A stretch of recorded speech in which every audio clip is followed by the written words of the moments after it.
What is going on, everyone? I hope you are all having a fantastic day. So, whether you are prepping for the upcoming holiday season that is right around the corner at the time of when I'm posting this video, or maybe you're just trying to find the perfect gift for a friend or family member, I'm sure we all know that gift giving can be a little tricky financially at times, especially during the holiday season. But I also understand that you care about the people in your lives and want to reflect that by giving them something that displays your appreciation. So how can we balance being that awesome gift giver while also being financially responsible? Well, thankfully, there are some awesome ways that you can do both. So today, let's break down some tips on how you can get some awesome gifts for the people in your life without breaking the bank, and even look at some ways that you can snag some great gifts for essentially free. So let's jump right into it.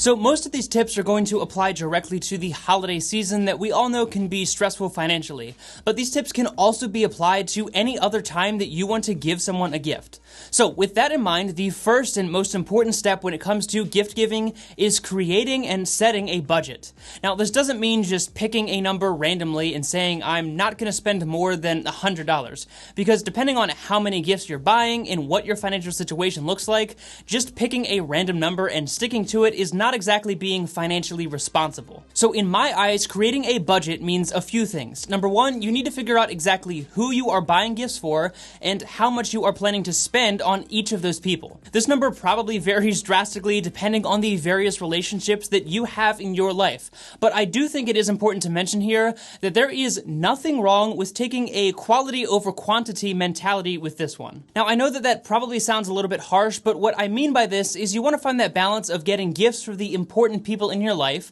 but recognizing the fact that you can't get a gift for everyone. I completely understand that you want to be kind and generous to all of the important people in your life, and there is absolutely nothing wrong with that. But maybe instead of buying a physical item for every person in your life, you can find a creative way that each of you can spend time together and come up with some other creative gift that doesn't involve spending money. The National Retail Federation, yeah, that's a thing, estimates that the average person spends around $1,000 per year on gift-related items during the holiday season alone. And while that may seem like a lot to some of you, myself included, what often ends up happening is you buy a small $20 gift for this person and that person and that person, and suddenly that adds up very quickly. But with these smaller gifts, typically you give it to a coworker that you occasionally talk to, and maybe they get you a small gift in return, and it turns into this formality of gift giving, and usually both of you end up with something that you don't really need and don't really want. Now, I am not here to kill the element of surprise or generosity when it comes to gift giving,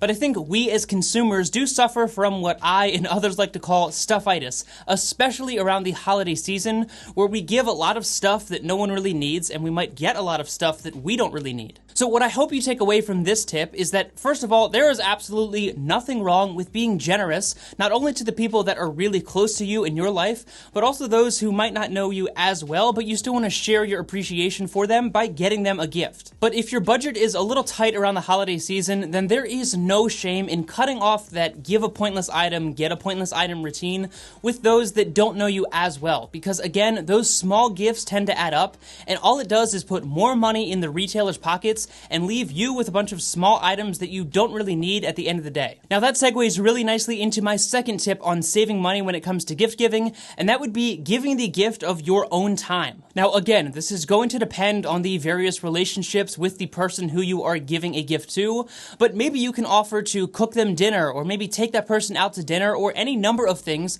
that will allow both of you to spend time with each other, spend time with the important people in your life, and show them that you truly care and want to put effort into that relationship, but also not fall into that trap of spending money and buying pointless gifts just to show that you appreciate that person. Because trust me, there are better ways to do that. So instead of buying someone in your life some random item that they probably won't use, maybe reconsider and come up with a creative way that you can give them your time, which in my opinion is an even better example of how much you care about that person. Okay, so we've talked about how to avoid that trap of giving random gifts and getting random gifts, which is often where most people spend the most money. But how can you save money when it comes to those bigger gifts for the people who are really important to you in your life? Well, these same things that we just talked about definitely can apply as far as gifting your own time and all of that good stuff. But what if there is a physical item that that individual specifically wants. How are you supposed to save money in that case? Well, there's a few different tips that I have that definitely come in varying levels of simplicity, including one that can technically allow you to buy these gifts for free,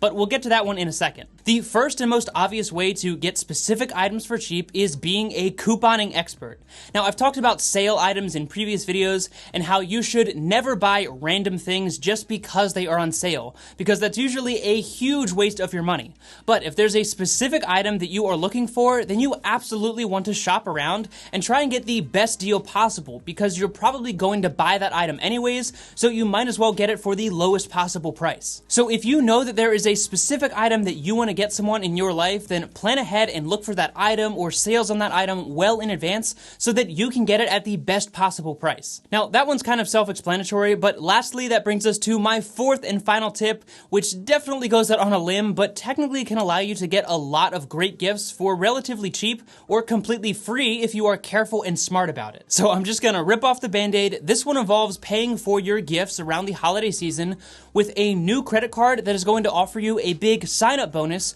when you spend a certain amount. Okay, now before you completely shoot this one down because it might sound absolutely ridiculous, hear me out, because as someone who is definitely anti-credit card debt, this one mathematically does make sense. So if you're not familiar, there are tons of credit cards on the market, specifically travel cards, that will give you hefty sign-up bonuses when you spend a certain amount of money in a certain time frame after opening that card. For example, you have the Chase Sapphire Preferred card that will currently give you 60,000 points when you spend $4,000 in the first 3 months of having that card. Now, obviously, opening a credit card and spending $4,000 on random crap that you don't need means you just wasted $4,000 in order to get 60,000 points, which is absolutely a horrible idea and is a complete waste of your money. However, if you know that you have large expenses in your regular budget anyways, and you're going to be making a lot of gift purchases in the upcoming months, then by opening this card and putting those already existent expenses here rather than some other card, you're going to be able to get those 60,000 points by spending money that you were going to spend anyways. Again, I know this might sound a little bit ridiculous, and I would absolutely suggest creating a gift budget and following all of those other steps before trying something like this,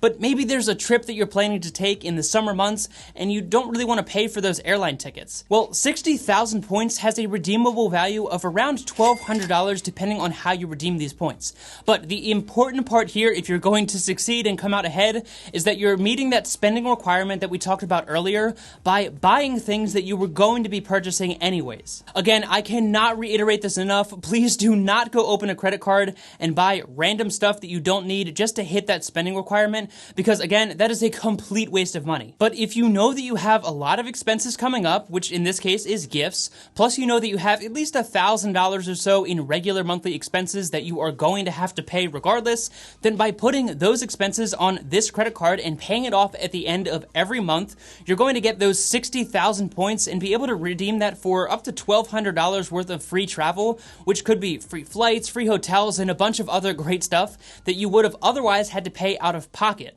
And this essentially means that you're basically getting that stuff for free. So perhaps that last tip was a little bit too far out onto a limb for you, and I completely understand, but I hope that the other tips in this video did give you a realistic view of how you can get some awesome gifts without breaking the bank this holiday season, or whenever you are looking for the next best gift for someone in your life. As always, if you did enjoy this content, it would mean a lot to me if you would hit the like button, subscribe to the channel, and share this video with someone who you think would get value out of this content as well. And as always, thank you so much for your time, take it easy, and I'll see you in the next one.